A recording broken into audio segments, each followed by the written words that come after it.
Welcome everyone to the fourth class of our 5-class online course, Elements of Genealogical Analysis, a class in methodology. My name is Ginevra Morse, the Director of Education and Online Programs at the New England Historic Genealogical Society. Once again, I will be moderating today's event. And by now, you should know our instructor, Robert Charles Anderson, Director of the Great Migration Study Project. You will find his published volumes in our library and libraries across the country. Many of those sketches in those volumes are also available as searchable databases on our website. He's also written a number of scholarly articles for a variety of genealogical journals, and he has led historical tours to England with NEHGS. He is currently working on writing a grand narrative entitled Puritan Pedigrees, which examines the ideological and genealogical roots of the Great Migration to New England in the 17th century. So this class session will cover data collection and synthesis. Bob will outline how to enact your research plan in a deliberate, effective, and efficient way. You'll find a PDF of today's slides at the online course page, as well as a handout. And starting tomorrow, you'll also be able to watch a recording of today's presentation on that course page. Again, please make sure that you remain muted throughout the presentation. You will be able to ask questions by typing them into that chat panel, and Bob will answer as many as he can during 3 Q&A sessions. So without further ado, I will turn things over to Bob.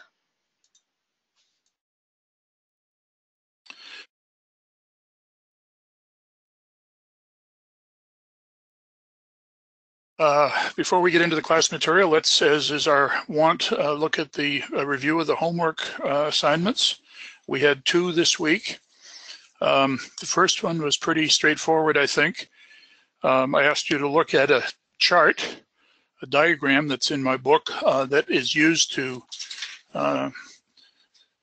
illuminate the concept of being genealogically defined. And I asked you, and this is this is real data. This is not a dummy pedigree for display. This is real data.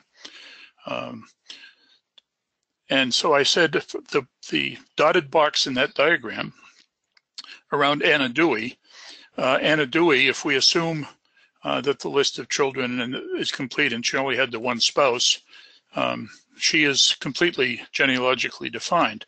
As I've said repeatedly, that doesn't mean that your work is done. There's much more biographical information that could be found out about her, but she is completely genealogically defined within the parameters of the system.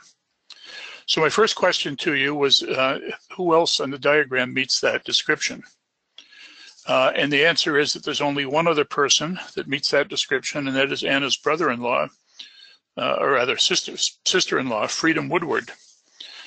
Just to the left, you can see that Freedom is married to Jedediah Strong. In this case, you can tell that Jedediah Strong was her only spouse because she outlived him. We have her parents, and if we believe that Jedediah Strong and John Strong are her only children, then Freedom Woodward is the only other person on this chart who is completely genealogically defined. And then my second question to you was to look at Elizabeth Woodward over in the right corner, the daughter of John Woodward and Anna Dewey, and say what elements are missing to determine whether or not she is genealogically defined, completely genealogically defined. Well, her parents are there, so that's one of the points. A spouse is listed, but we would want to determine whether she married again. Presuming that Stephen Lee was her first husband, did he predecease her and did she then marry again? So that would be one point of research.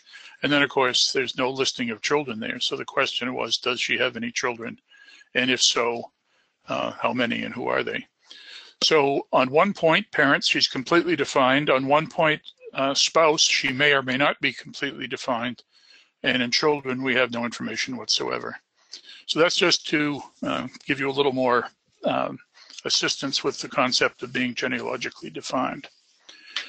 Now, the second problem is a little more substantial.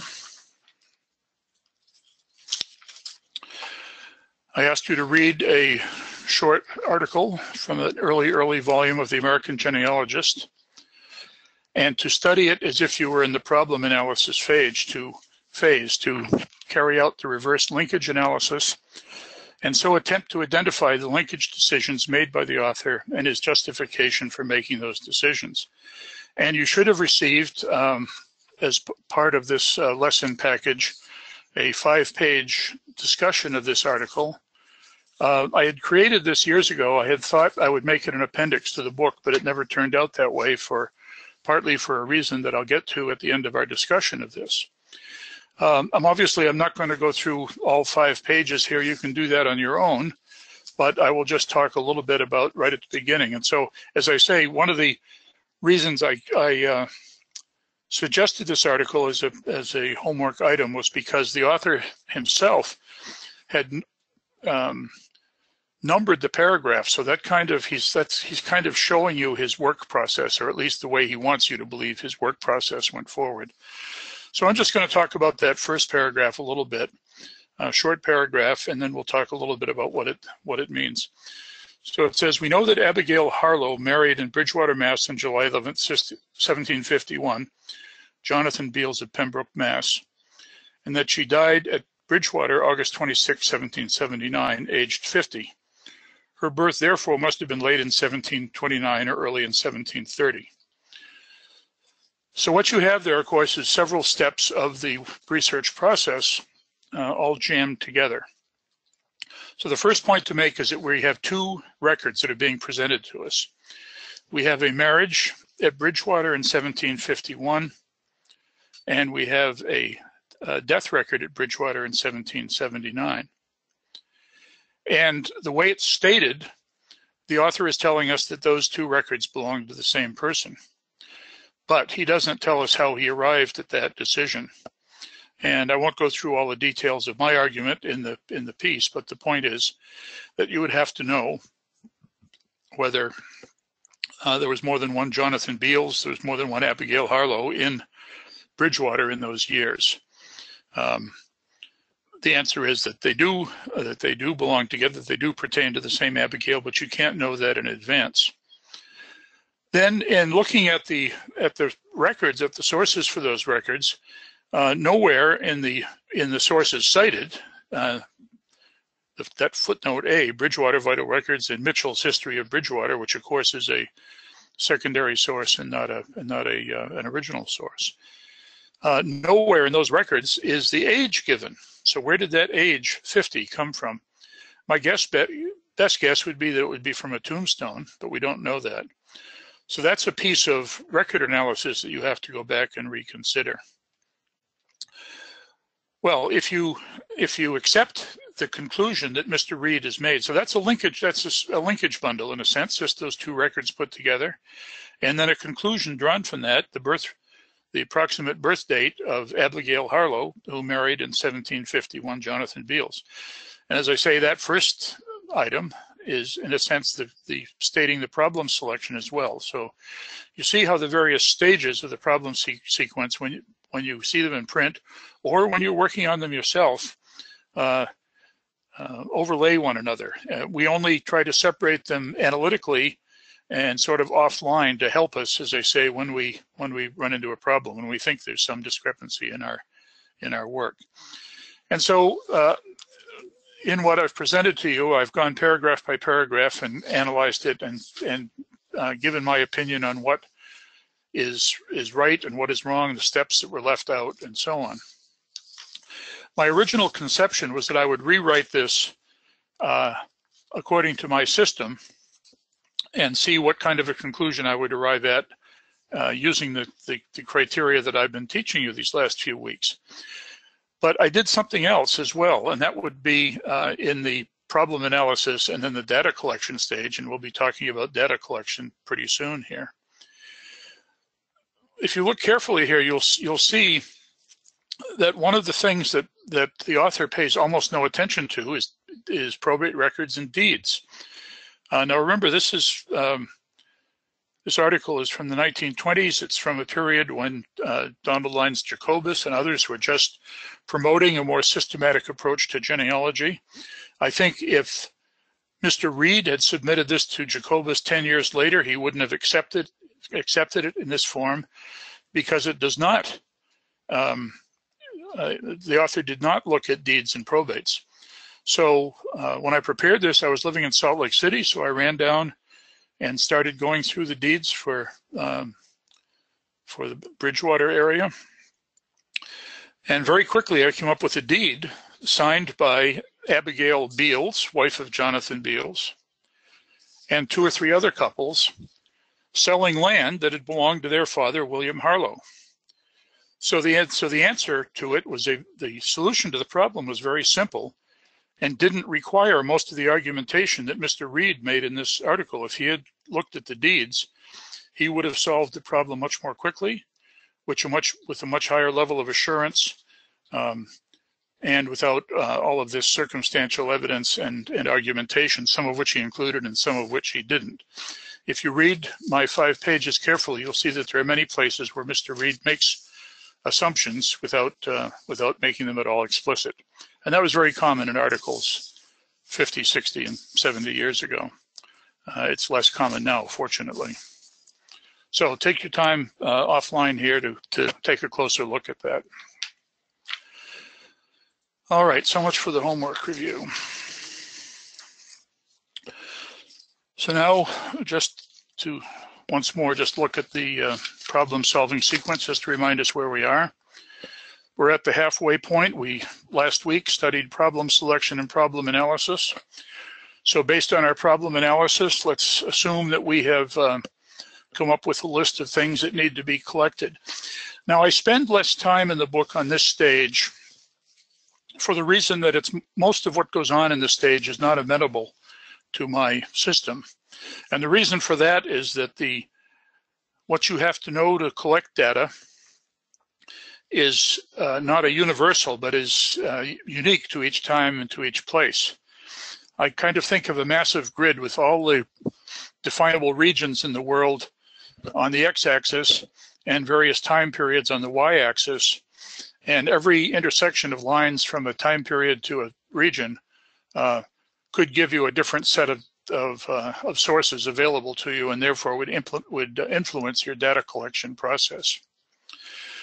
But I do describe in the data collection chapter a toolkit that will help you work with this step. I don't provide enough because it's different for every time and place. That can't be included in a book like this.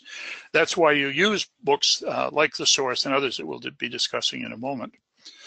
So I think of 5 things that will help you with the data collection stage: locating sources, specific external knowledge, record density, which I think is a very important concept, and then accurately reported and carefully documented. And you'll recognize those last 2 as 2/3 of the first fundamental law of genealogy. So let's take a look at each one of those steps. So locating sources, you can see from this slide that I'm still back in the middle of the 20th century because these are all books that were printed some time ago. Most of us, I suspect now, go to some kind of an online source, and I'm sure that's what most of the modern guides will tell you to do. But these older sources, these older guides to the sources are still valuable and will give you an oversight that I think some of the online guides won't give you. The first is Milton Rubinkamp and Gene Stevenson, Genealogical Research Methods and Sources, which has the affectionate name of GERMS. You can figure out how it got that. This was a volume prepared mostly by fellows of the American Society of Genealogists. It's one of the first projects that organization undertook in the 50s and 60s. And it discussed both different types of records and then the records for different states, basically state-based in America. A second edition was published much later in the 70s or 80s. I don't know whether it's still available. I should know, but I don't. It's certainly available, readily available in libraries. But it will show you a broad overview that could still help you with your online work. And then 2 others in a similar vein. Val Greenwood's Researcher's Guide to American Genealogy. This came out just about the time I got going in genealogy in the 1970s. I noticed, I was at a conference recently where I noticed there's a brand new third addition to it. I didn't have a chance to look at it, but it is still being updated and should therefore still be useful. And then the third is Arlene Eagle and Johnny Cerny, The Source, a guidebook of American genealogy.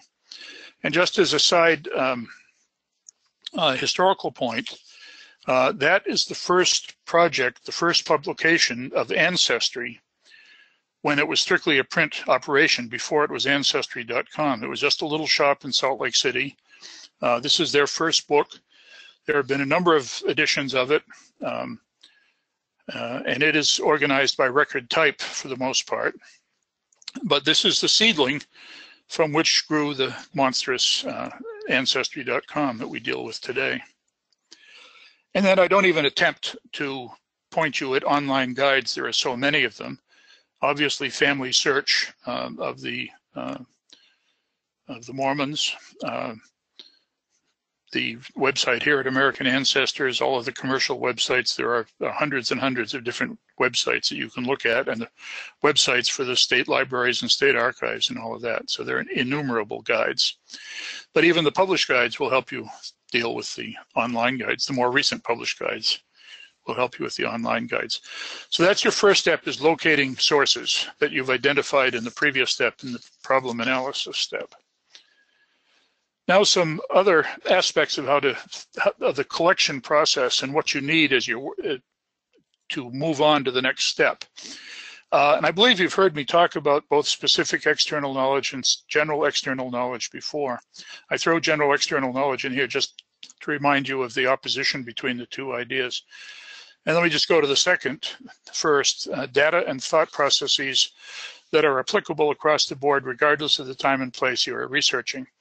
And that could be something as simple as being able to do arithmetic to calculate a birth date given on an age at death, as we were just talking about with Abigail Harlow Beals. Or it can be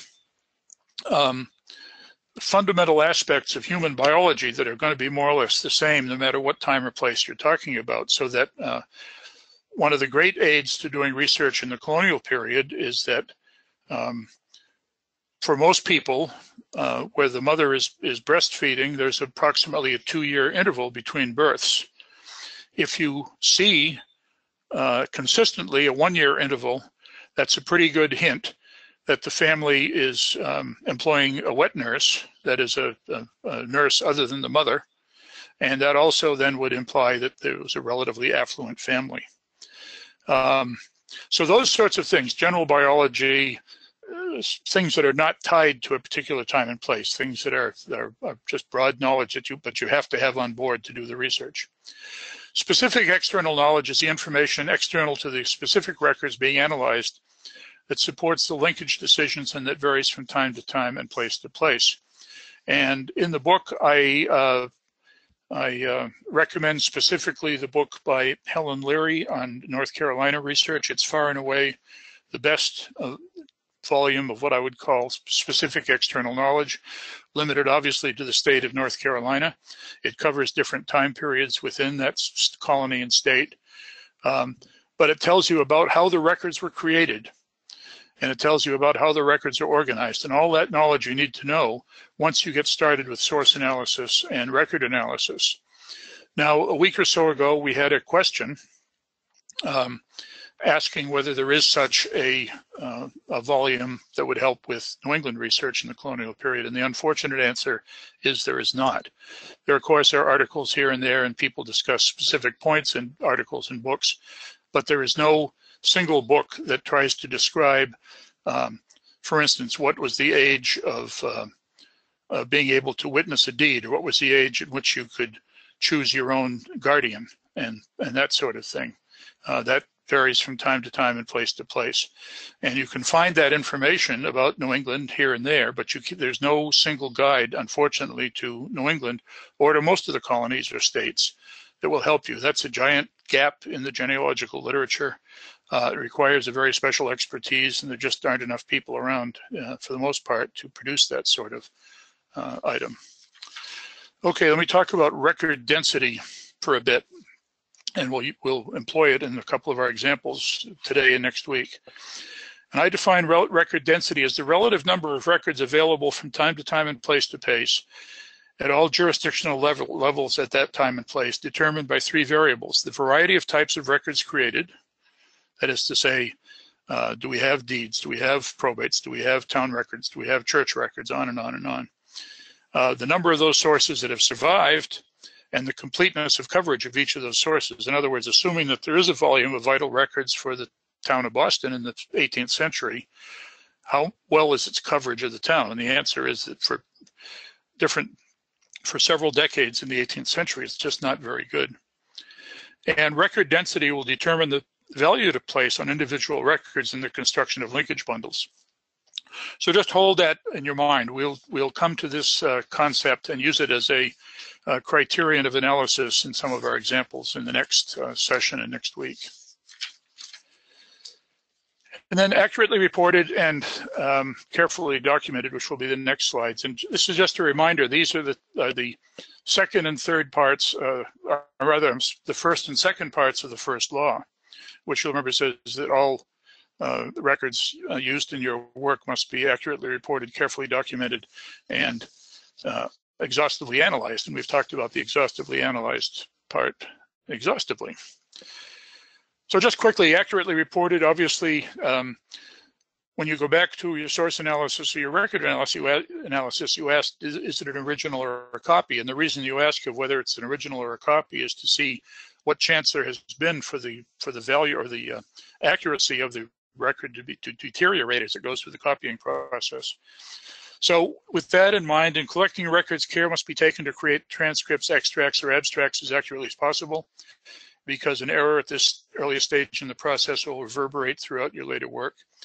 Every effort you make now to minimize errors will pay dividends as the problem-solving sequence proceeds.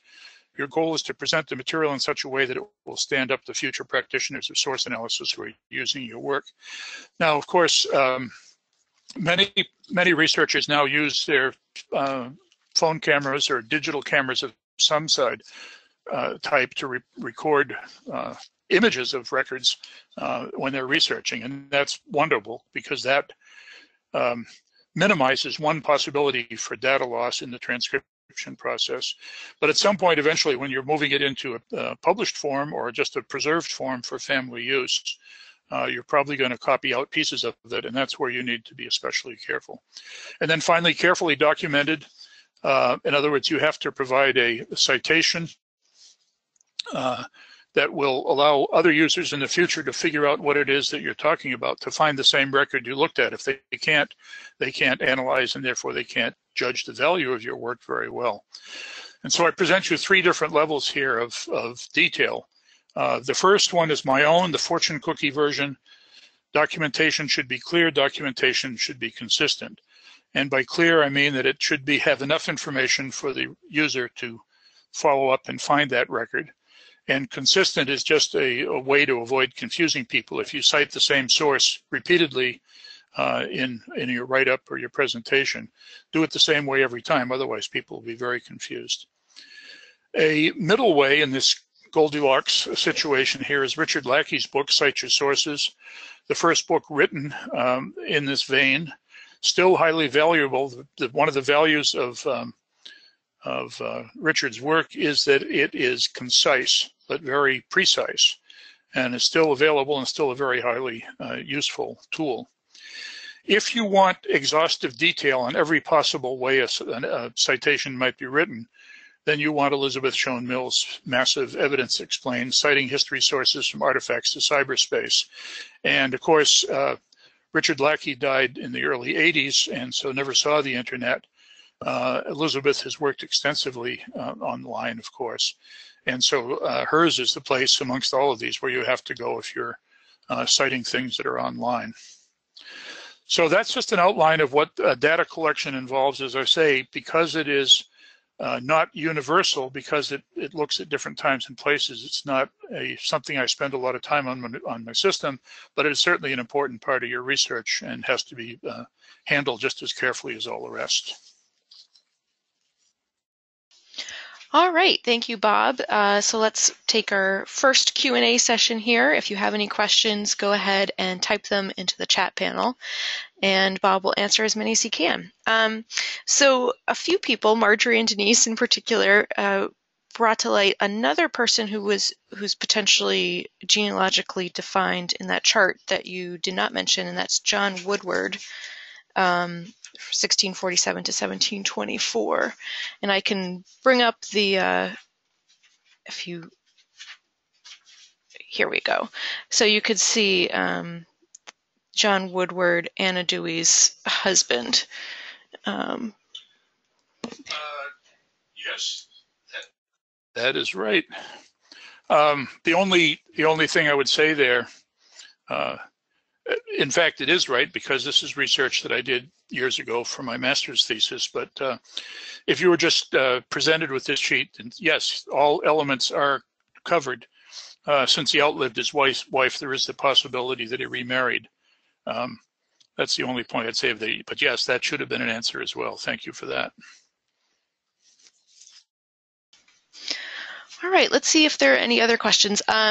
So we have a question. Do you have thoughts on what constitutes reasonably exhaustive data collection as used in the genealogical proof standard? You're asking about the genealogical proof standard and not my system. I'm familiar with the genealogical proof standard. I have not used it, and I have not studied what that means. So I guess all I can say there is you'd have to go to one of the books that's been written about that. I don't remember whether I stated this or not, but I had developed my system long before the genealogical proof standard came along, and had taught it and published brief bits of it back in the 80s. And so their approach is different from mine. I think that there are many different ways to do genealogy. I'm just presenting you with the way that works for me. And the genealogical proof standard works as well. There are some pieces that I have that they don't, and vice versa. But I have not studied precisely what they mean by exhaustively analyzed.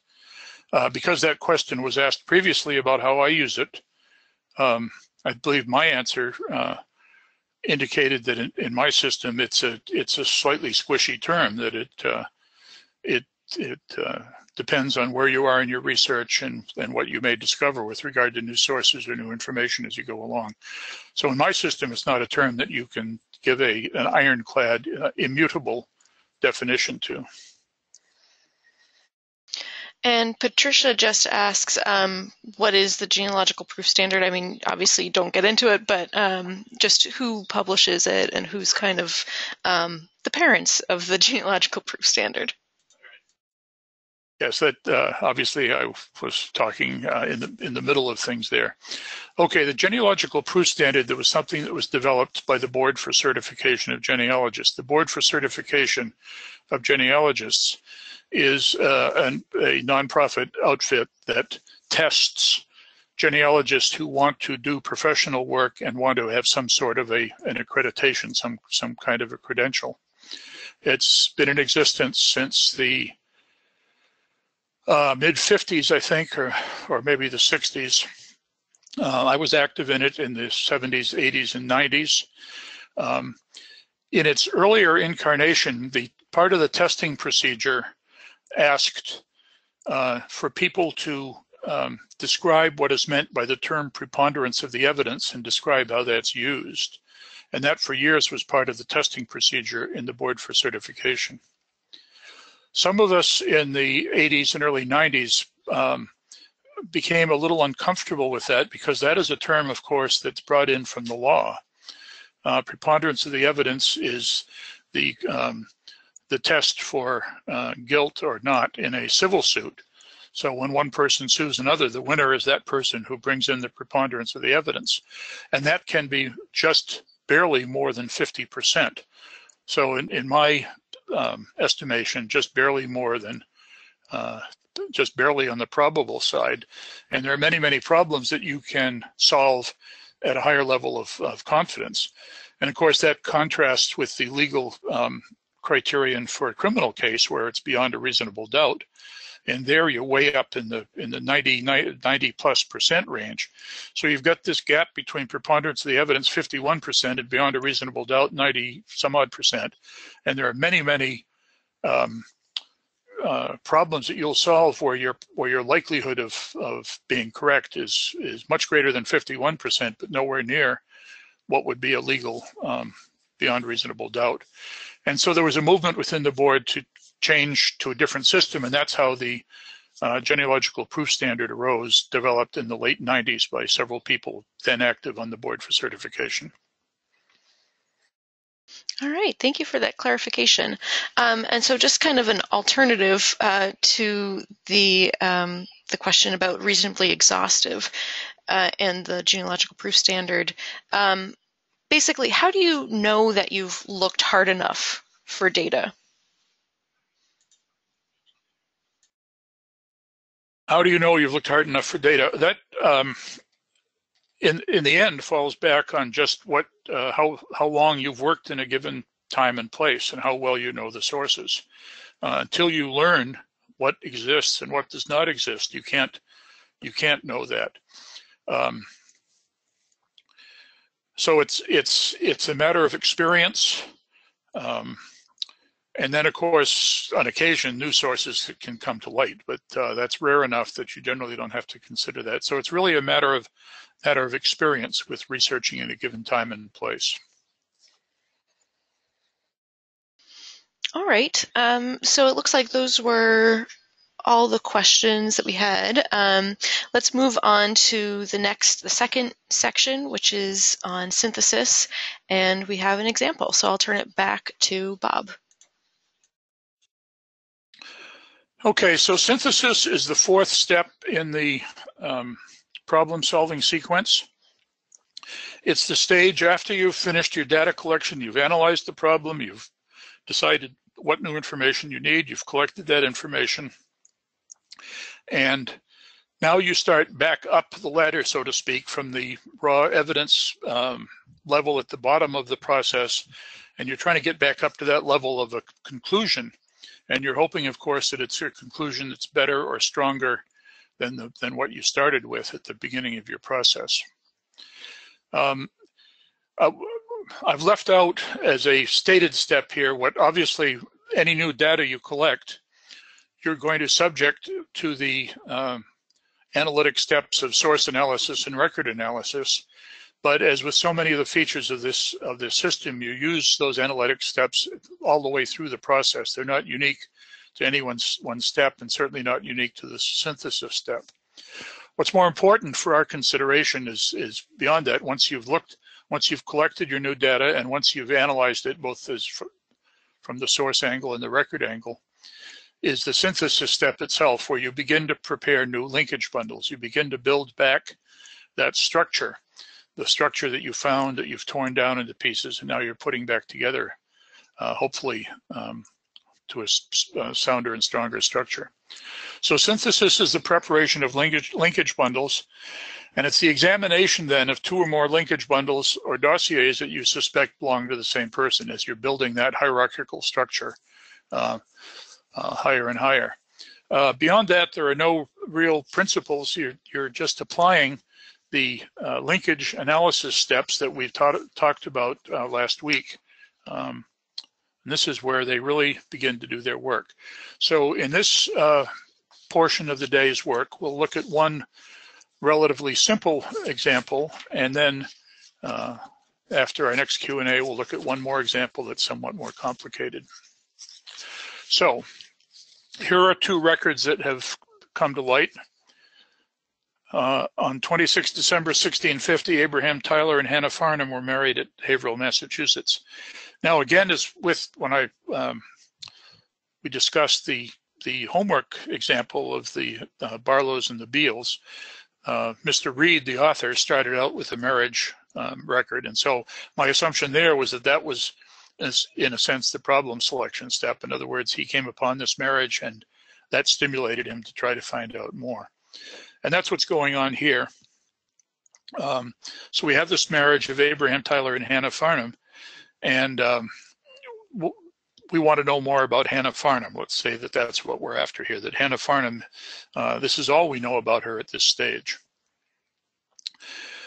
23 years later, we find another record for Hannah Tyler, widow of Abraham, presented the will of Abraham Tyler of Haverhill for probate. And so our first question then is, so we have these two records, and we ask our eternal question, do they pertain to the same individual?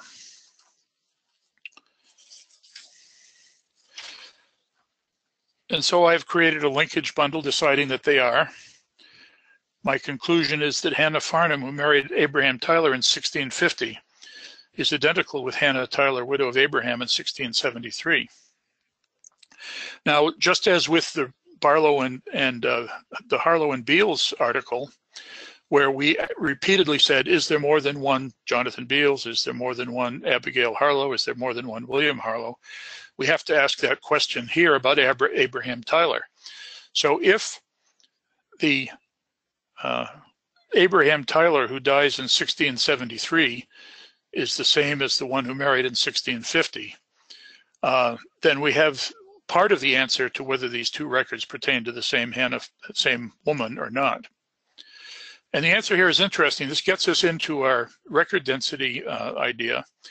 The fact is there are almost no records for this Abraham Tyler in New England. And in fact, this is a bit of a sham here, because neither of these persons had any children at all. So in direct terms, there's no genealogical consequences to this whatsoever. But these are the kind of questions that you would answer when you're studying a family as a whole and trying to determine the fate of every person in the family. Ignoring that for the moment. So the names Abraham and Hannah provide the principal points of comparisons. Records for Abraham Tyler are quite sparse, and nothing in the few surviving records indicates there is more than one man of the name in New England in the latter half of the 17th century. Now, both of these events are taking place at Haverhill. So we go all the way back to that earlier discussion we had about John Eddy in the very first linkage bundle we looked at a week or two ago. And here is where the record density concept comes into play. Essex County, Massachusetts in the 17th century is very, very well documented. Town records survive for most of the towns.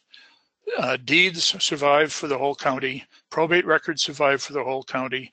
And court records, quarter court records survive for the whole county. Hundreds and hundreds and probably thousands and thousands of pages.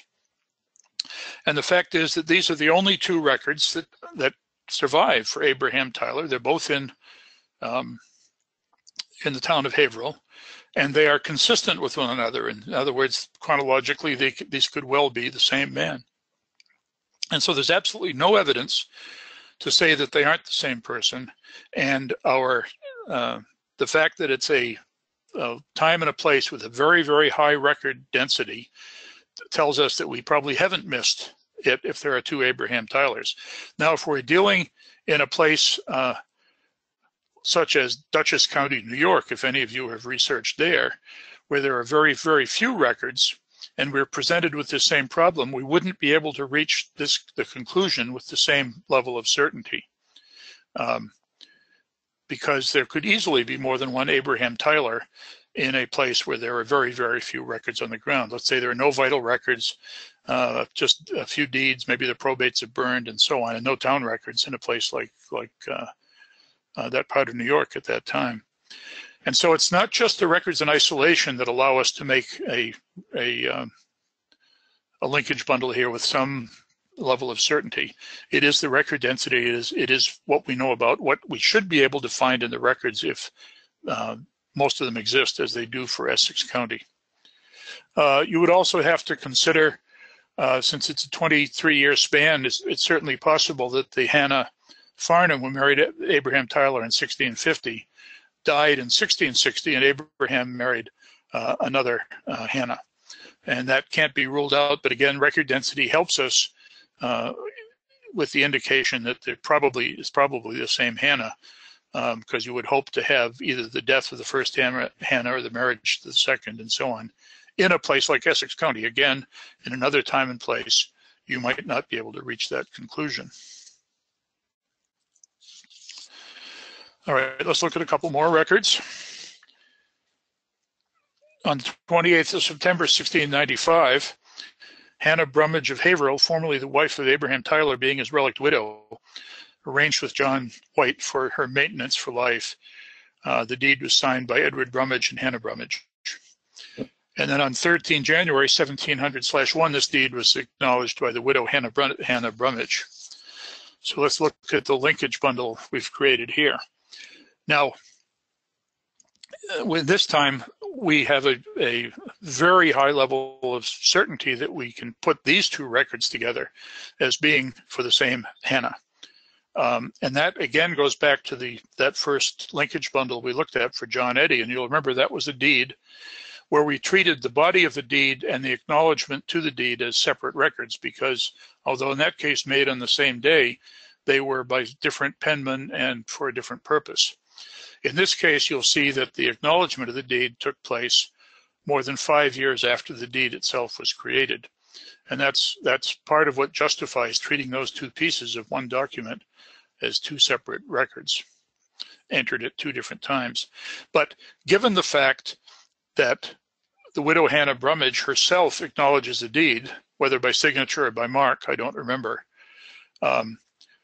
unless there's some fraud going on here, unless there's some woman posing as Hannah Brummage in 1700, you know that that's the same Hannah Brummage of 1695 and 1700. And so that linkage is about as strong as you can get. I note there that this argument has it's the same logic. I refer to the Winthrop Medical Journal.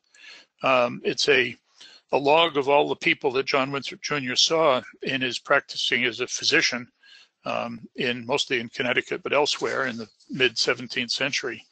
And many times he would treat the same person over and over again. And you might have difficulty deciding, since it's just a name that's given in most cases, you might have trouble deciding whether those two entries in the Winthrop Medical Journal refer to the same individual. But very kindly, John Winthrop, in almost all cases, would add a little note referring back to the page where the previous treatment of that same person was stated. So that sort of cross-reference, internal cross-reference, gives you a much higher certainty of creating a little linkage bundle than do just two records that don't internally refer to one another. And so in a sense here, these two items, because they're within this deed, must refer to the same person. Okay, so we've created a second linkage bundle. Now the question is this the same Hannah?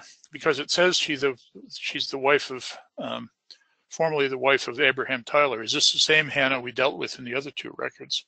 And I should point out here that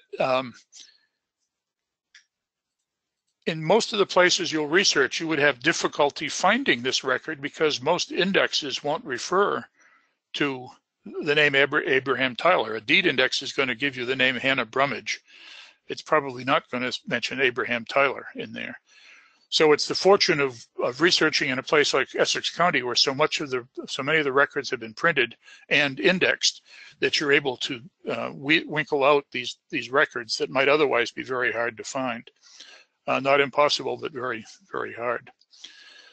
So let's look first at our attempt to link those two linkage bundles. So I do conclude that they belong to the same person. And again, it's the same argument on record density, that we simply have no indication that there was any other Abraham Tyler in Essex County at the time. And this is again taking place in Haverhill. So the widow of Abraham Tyler we found in Haverhill in 1673, and then some 20 years later, we see her married to another man, this Edward Brummage. They also had no children. Of course, she would, by this time, have been much too old to be of childbearing age. So we've added something to the life of Hannah Farnham. We've pieced together, from half a century of her life. It was a very minimal life. Everything we know about her is in these 4 records. Knowing that we've identified 2 husbands, we've laid out the barest of outlines of 50 years of her life. We see no evidence of her having any children. We know she had none by Abraham Tyler, and we know she had none by Edward Brummage. But what's missing? We know her spouses. We know that she had no children. We now want to know who were her parents. And that is still unsolved. I'll just tell you a little bit about the efforts I made to find her. And this goes back to the problem analysis and data collection steps of the whole deal. One looks around for Farnham families, and there were in fact Farnham families in Ipswich being not far from Haverhill. You can discuss it at length in the book, but the answer is that there was no likely Hannah Farnham in the family of Ralph Farnham of Ipswich and Andover. There was a Hannah in the family of George Farnham, but in his family there's no evidence that tells you, there's no evidence that she married anyone else. There's no evidence that she died young as daughter of George Farnham, but there's also no evidence when you look at the family of George Farnham as to what happened to his daughter Hannah. So in the end there, and I could have built more linkage bundles and so on, you have to build up these other families, and then you ask if the Hannah who's the daughter of George Farnham could be the Hannah who's the wife of the Abraham Tyler. And the answer I came to is that we just don't have enough evidence. And that's very interesting. I mean, that tells you something about the families, the fact that there are so few records in a place that is massively recorded. And that tells you that they were probably either people who did not mix well in society, or people who were quite poor, or some combination thereof. A relatively rare occurrence in colonial Massachusetts, but you do run into it from time to time. And some problems just hang out there forever and ever, and that's the way it is with Hannah Farnham. So that's our first example. All right, so again, let's pause here and take any questions that you may have, and type those into the chat panel, and Bob will answer as many as he can. So Sandy asks, why do we not ask if Edward Brummage was the husband or perhaps a brother-in-law instead? I'm sorry, I don't quite understand the question. Doesn't it state specifically that?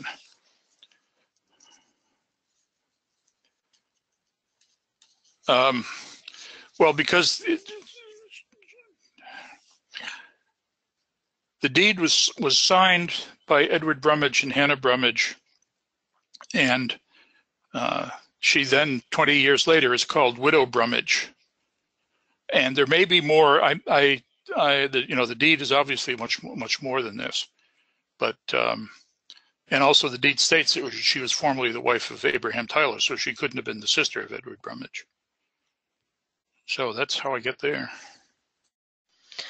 All right, and then so Madeline asks, how do we know that Hannah Farnham Tyler Brummage had no children? Couldn't it also just be an absence of evidence? And kind of how do you use absence of evidence to draw any conclusions?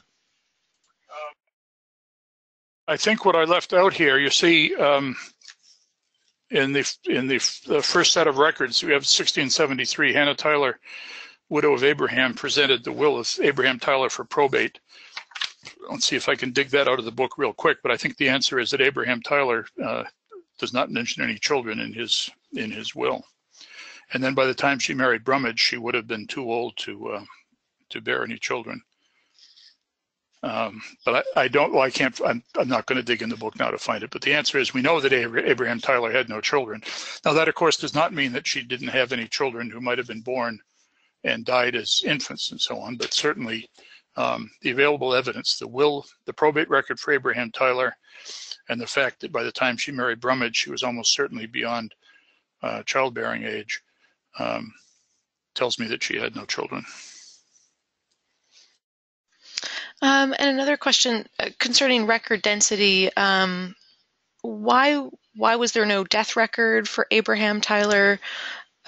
or a marriage record for Hannah and Edward. So again, kind of considering record density, how might you explain the lack of those records?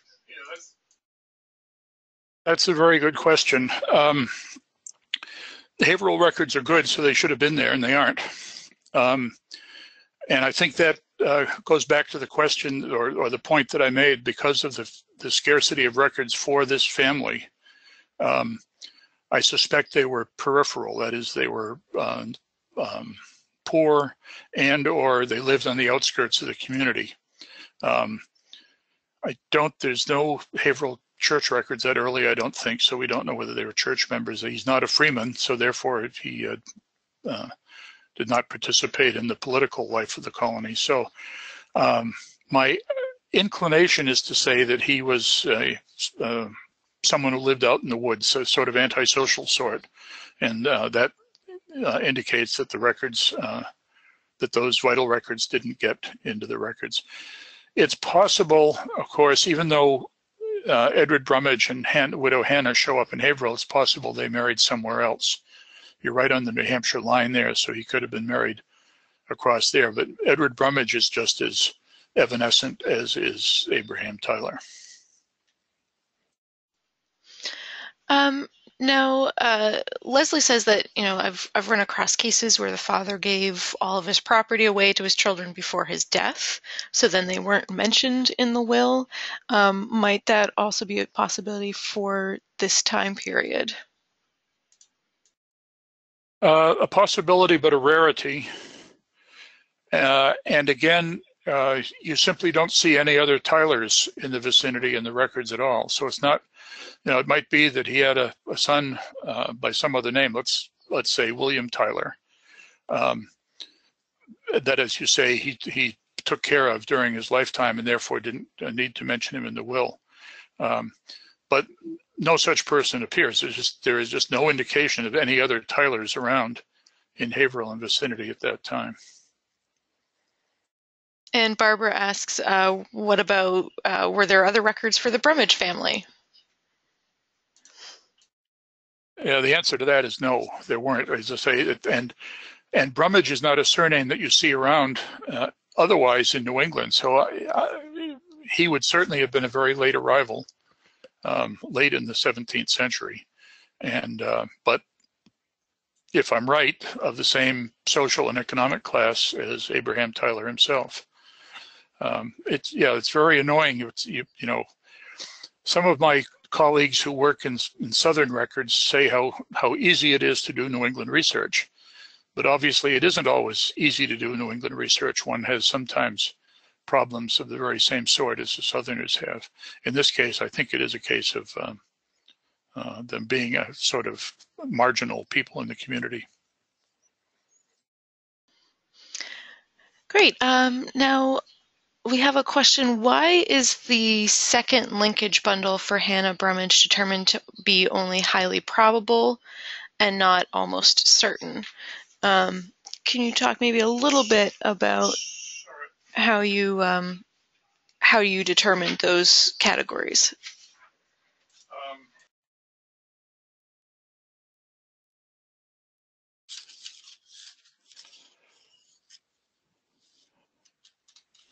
I've got my charts muddled up here, I think. Hang on just a second. While Bob is looking through that, I see that Douglas had asked about perhaps a downloadable fillable PDF linkage bundle, and we have created one of those, so that already exists, and that is on the course webpage on the left-hand sidebar. So if you want to use kind of the template that you've seen, not only in the book, but throughout this course for linkage bundles, we have created a PDF with fillable fields. So you could either print that out and fill it out by hand, or you could even just download it and fill in those fields on your computer. So that might just be a handy tool to use for your own work. And how are you doing, Bob? Are you ready to? Okay. Okay, so I see that in the linkage bundle number 1, the first 2 records, I said almost certain. linkage bundle number 2, the 2 pieces of the deed, I said almost certain. And then the dossier, I said highly probable. And as I look at it, I probably should have actually said highly probable for the first linkage bundle. But even ignoring that, I tend to downgrade the probability slightly as you go along in the process. As you're building your structure more and more, bigger hierarchy, longer hierarchy, bigger, more complex structure. It's like multiplying probabilities and statistics, that things get a little fuzzier as you go along. And so that must have been my thinking when I put this problem together, that I took 2 almost certains and decided that although individually they're of high probability, there's a little more uncertainty in putting the 2 bundles together into a dossier. That won't always be the case, but that's what I chose to do here. All right, thanks for explaining that. And thank you everyone for your questions. I know a lot of them were very specific to the example, but I think that demonstrates, that you're really thinking about everything that's involved with this process and how you might even go about applying some of those same questions to your own research. So keep those questions coming. But for right now, I'm going to turn it back over to Bob, and we're going to look at another synthesis example. Okay, this one is more complicated. This, in fact, is in my own ancestry. It is material that was in the very first genealogical article I ever published in the Register back in 1976. And I'm pleased to say that it seems to have held up over the years. And that's one of the reasons I chose it to put in the book and to put in this course, just because it's so close to my heart in so many ways. So this is a little out of order from the way it is in the book, and but it's the way I wanted to present it here. So let's say that that in your research you've discovered that you descend from a John Borden who appears in New London, Connecticut in the 1660s and 1670s. And so obviously the first thing you do is begin to collect as many records as you can for John Borden in that vicinity. Now I've just selected 3 records here. He's a very well recorded man. He had many children, many land records, and so on. But I've included here just those 3 records that provide us the best clues to work out who he is. So my conclusion for let me say the 3 records. John Borden and Hannah Huff were married at New London, Connecticut, 11 July 1661. A few months later, January 1661/2, John Borden was admitted to town privileges at New London. And on 5 August 1677, Joanna Borden, daughter of John and Hannah, was born at New London. Now, as I say, there are many other children born to them in New London and whose names are recorded in the town records. But we will see down the line here the importance of this particular record. So based on that, and in fact, many other records, my conclusion is a man named John Borden, born no later than 1641, and perhaps about 1636, had arrived at New London, Connecticut by 1661. So let's pick out the various pieces of that. They arrived at New London, Connecticut by 1661. That is just a simple conclusion that that's the earliest record we have for him. We have no records for John Borden prior to 1661 in New London. And then the no later than 1641 and the perhaps about 1636 is based on what we know about the age implications of some of these other records. So the second record there, January 1661-2, John Borden was admitted to town privileges at New London. And although this is not the same as being admitted to Freeman in Mass Bay or even in Connecticut, town privileges would include standing for office and getting grants of land. And almost universally in New England at the time, that meant that he must have been at least 21. So that provides us for the conclusion that this man was born no later than 1641. From the marriage record, 1661, this is a little looser, but it's a demographic statistical conclusion that most men made their first marriage in their mid 20s. And I threw out my work just to make the computations easier. I've used that a guess that he would have been about 25 years old at that marriage. And so 1661 minus 25 is 1636. So that's how we get to those. In fact, to reach that conclusion, I don't use the third record at all. I just throw it out here because we're going to find a use for it later in the process. And I assess all of that as being highly probable. Okay, so there are no other Bordens in that part of Connecticut any earlier than 1661. So where did John Borden come from? Of course, he could have come from outside New England. He could have come from another colony further south or north, or he could have come directly from England. But even so, as I said last week, one's first instinct is to look around elsewhere in New England to see if he is from a family that had been around for a generation or so already. And so one place we find the name John Borden is in Watertown, Massachusetts. And we find precisely 4 records for John Borden in Watertown, Massachusetts. He appears in a list of Watertown men who took the oath of fidelity to the colony in 1652. And the oath of fidelity is different from freemanship. Freemanship gives you, the oath of a freeman includes a statement of fidelity or loyalty to the colony. But if you do that, it also implies that you are eligible to serve in office and eligible to vote for colony offices. The oath of fidelity is for people, can be for people who are younger. And this is sort of, it's almost like a draft, a list of people eligible for the draft, because people from the age of 16 to 60 could serve in the militia. And the oath of fidelity, in fact, you can be 16 and up. John Borden was owed 9 shillings by the town of Watertown in 1653.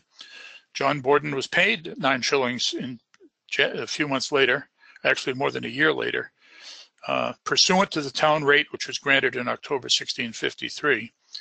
And in a few years, John Borden was called my late apprentice by Charles Chadwick of Watertown, 20 February 1657.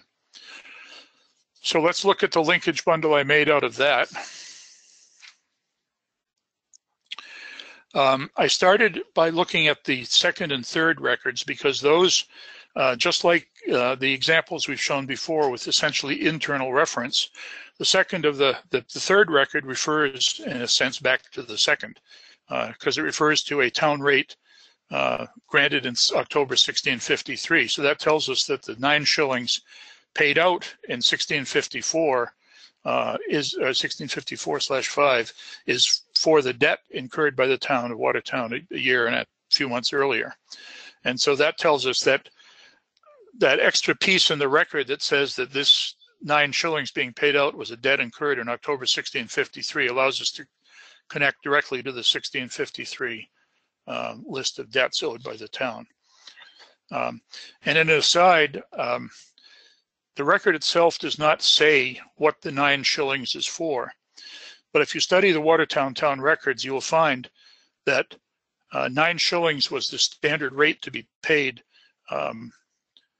by the town for people who would capture certain vermin. So I think in this case, I think it was perhaps a wolf's head or some predatory bird's head or something of the sort. And although not always the case, it is frequently the case that those were brought in by younger persons, people who might have been a shepherd out in the field or something like that, people who weren't adult and busy with daily activities. But that's not terribly dispositive. As I said, the first record on the oath of fidelity only tells us that he was 16 years or older. But it's the last record. John Borden was called my late apprentice by Charles Chadwick in 1657-8. And although there were not firm rules to this effect, the vast majority of people who were taken on as apprentices, both in New England and in Old England at this time, were people who were in their early to mid-teens and generally served for a 7-year period and then were released when they hit about 20 or 21. So if you do the arithmetic on that John Borden, who was an apprentice, if he, let's say he took the job at the age of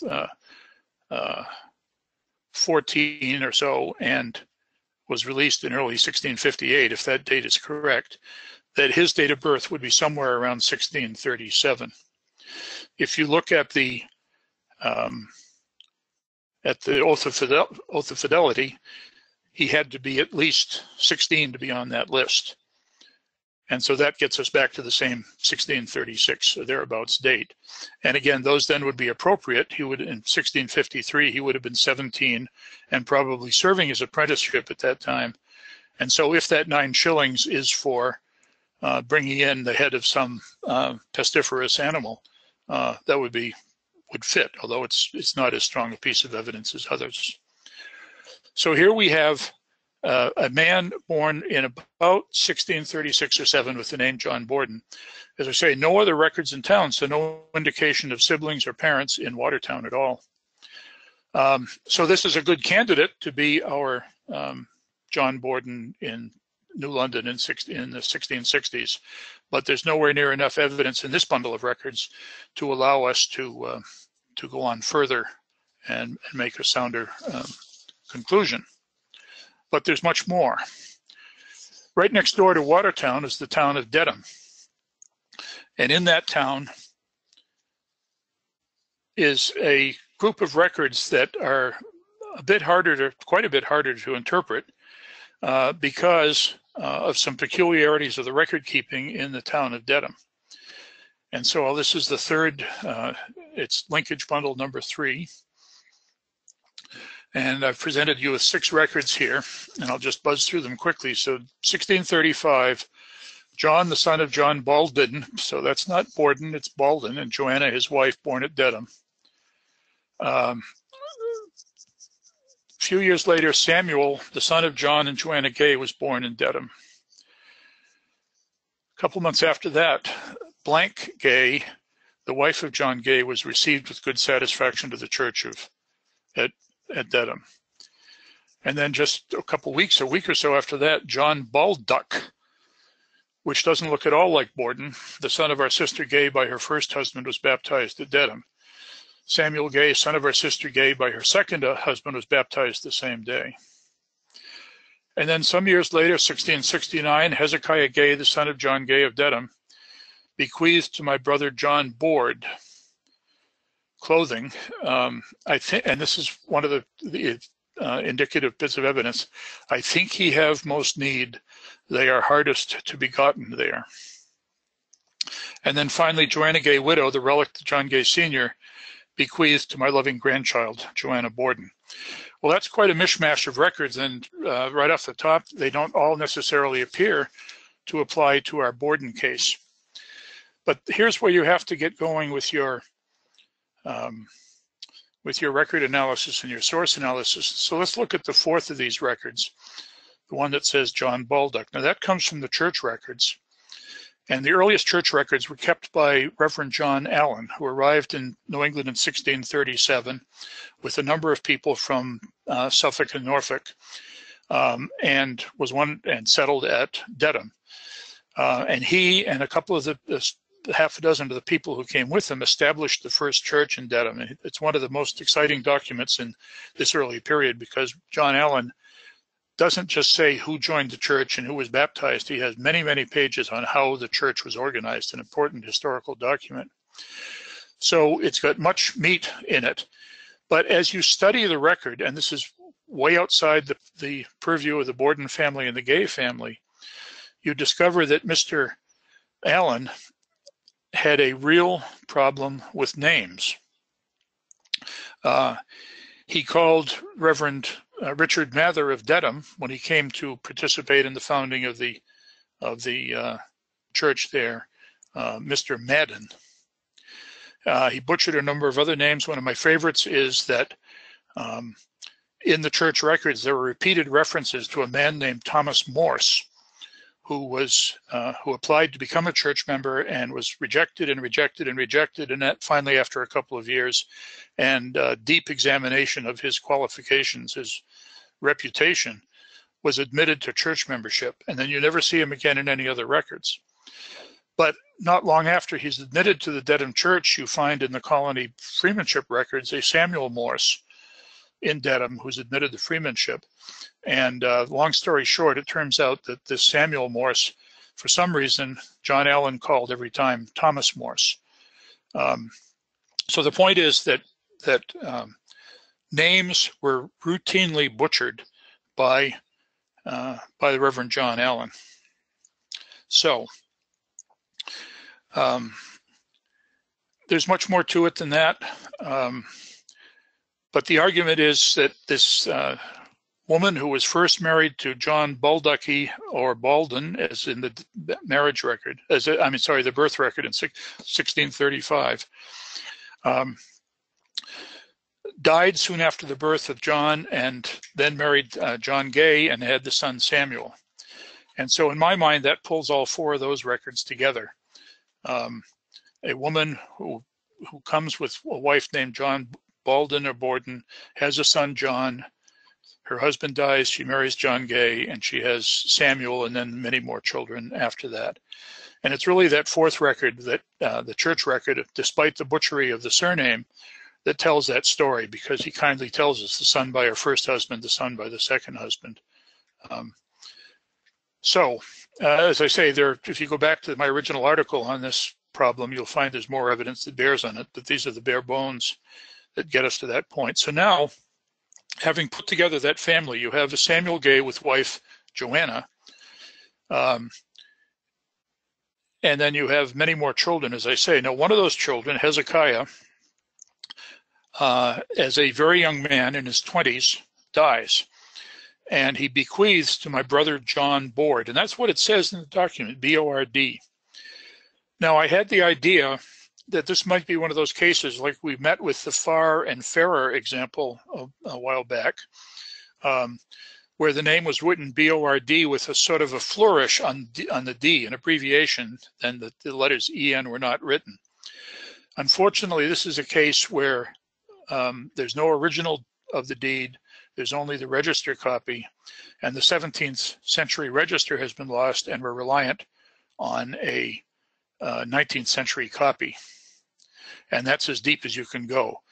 So there are at least two steps there, the copying from the original will to the 17th century register, and then the copying from the 17th century register to the 19th century register, that tell you that there's a chance then that name might originally have been read as John Borden, and that somehow those last two letters got lost in the copying process.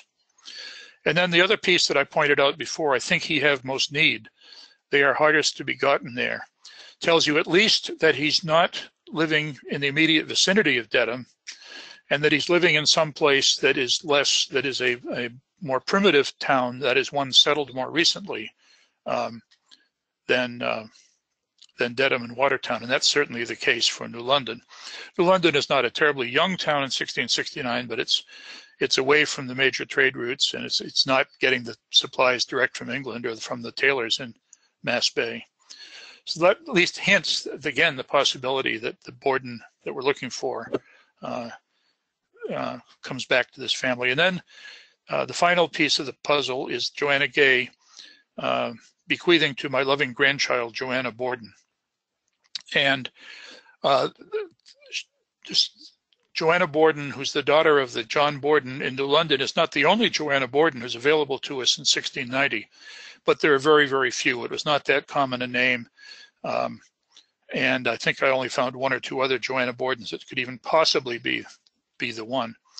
So now we have three linkage bundles, and now I think we do have enough to at least entertain the possibility that we're talking about one person altogether here. And so the last piece in this puzzle then is the dossier, in which you take three linkage bundles and merge them all at once. And so I came to the conclusion that John Borden was born at Dedham, Massachusetts on 24 June 1635, baptized there in 1639, son of John and Joanna Borden, that he resided in Watertown from 1652 to 1658, and then 3 years later appears in New London, where he marries and has a very full life. So I've given you most of the reasons. The rationale we've discussed pretty much already. It presents a complete life. All the pieces slot together very nicely. And again, you have to do the negative work. You have to ask if there are any other possible John Bordens around, and the answer is there simply are not. And as I say, this article was published 40 years ago, and no one has yet come up with an alternate explanation. So you see how all of the pieces, all of our analytic tools reverberate back and forth. We look at the source, we look at the church records in Dedham, and we see that Reverend John Allen, for some reason, has some psychological block and gets names wrong all the time. And that helps us through some of the record problems in the final dossier. We see the repeated chronological work that we have to do. And so we're doing source analysis, we're doing record analysis, we're doing linkage analysis, and we're using all sorts of specific and general external knowledge to put all the pieces together. And that's, I suppose I could have come up with a more complicated problem, but that's complicated enough. And I hope gives you an idea of how all of the tools that we've been discussing for these last few weeks can be put together in solving a pretty complicated problem. And there are more examples in the book that you can look at. Okay, let's conclude here by looking at the homework assignment for next week. You'll be supplied with a sketch from the last of the Great Migration volumes, the volume 7 of the second series, for a man named William White of Ipswich. This is a problem that's at least as complicated as the one for John Borden. The sketch was written before I wrote my book, but it was written with the methodology of the course in mind. And so this William White is an example in the book. But if you have the book, I ask you not to look at it before you do this exercise. So without consulting the discussion of this immigrant in Elements of Genealogical Analysis, attempt to identify the linkage bundles and the dossiers constructed in the comment section of this sketch. And this is a sketch where it's not just putting one person together, but it's doing another genealogical trick of distinguishing two men of, in this case, a quite common name. But the same principles apply. So have at that for the next few days. All right, and with that, let's pause here one last time and take any questions that you may have. Let's see here. So Don asks, do you have to take an oath of fidelity prior to militia service in Massachusetts in the 17th century? I don't know the answer to that because these oath of fidelity lists are quite sporadic, especially in Mass Bay Colony. I'm guessing that you did. I'm guessing that they compiled records like this for all the various wars with the Native Americans. But I'm not sure that it was a requirement. I suspect that they could have just levied people for an emergency if they had to. But that was the purpose of the record. It was like a draft selective service system. It was the oath of fidelity was a way to compile all the able-bodied men in a town available for military service. All right, and Susan asks, do you have a resource for demographic statistics, such as, the age at first marriage in a given time period in New England, something that would supply that kind of information? Do you have any resources that you would suggest? Yes, there was a movement in the 1960s and 1970s growing out of historical trends in England and France called the new social science, or the new social history, or something of that sort. And part of the result of that was all of the town studies you saw at that time. If any of you are familiar with Lockridge's book on Dedham, or Greven's book on Andover, or there were half a dozen of them. Those town studies were part of that, but books on demographics and articles on demographics were another part of that. So there were many books published in the 70s, give or take, that would be helpful in that area. I don't have any off the top of my head, but when I get home, I will identify a few and we'll send them out to you during the week. All right. And Denise asks, how do you assemble the linkage bundles, meaning as you research or kind of after? She's trying to figure out your process and if it takes place over long periods of time or concentrated periods of time.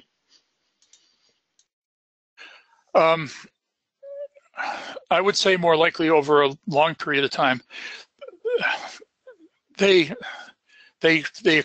come to life in your head without you even trying. As I said, you cannot avoid, if you're sitting in a courthouse or a library researching and find two records that look like they're interesting, you immediately try to do it. You can't resist it. So it goes on always, it goes on for a long time. When do they go down on paper? They don't have to go down on paper. And you might wait until toward the end of a process, or you might use a linkage bundle as a tool as you go along to help you put together the pieces that look like they go together and decide then. So it's not necessarily anything that happens at one time. It can happen. You can save it till the end of a process, but in your head you're doing it all the time. And it's probably a good idea to at least make a note of your conclusion and a very rough note, not build a nice pretty linkage bundle with all the boxes that we've provided for you, but just to take a note as your research proceeds. If you come to a conclusion, it's good to write it down and connect it to the records that are part of that conclusion so that you can refer back to that and you can build on it. As when you write it down, one of the benefits of writing things down is that it helps you see where the holes are, what you're missing.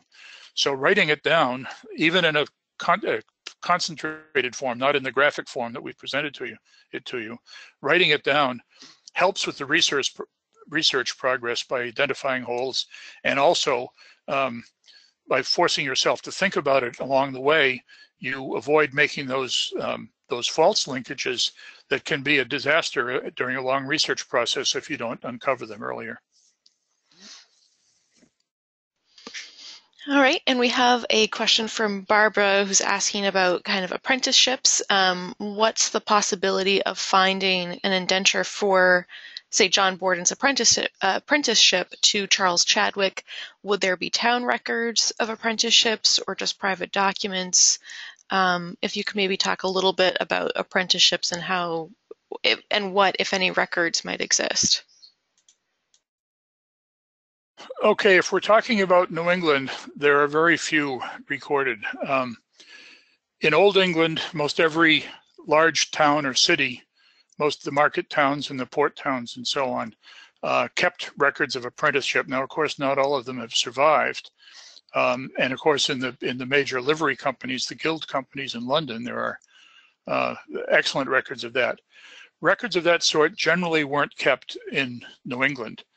The way you usually find them in New England is when there's a dispute. If a servant runs away, if a servant gets to the end of his term and feels that the master hasn't given him what he promised, didn't give him a piece of land or didn't give him 3 suits of clothes or whatever the deal of the apprenticeship was, if there's a dispute, it can get into the court records. And the most I've seen of those have been in Plymouth Colony. For some reason in the early Plymouth Colony, there were many, many master-servant disputes.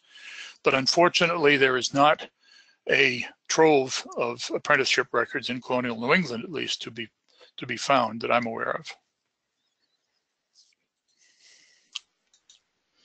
All right. And Jill says, same question regarding prisoners of war and others who were sold as indentured servants. Would you potentially find records or lists of that sort?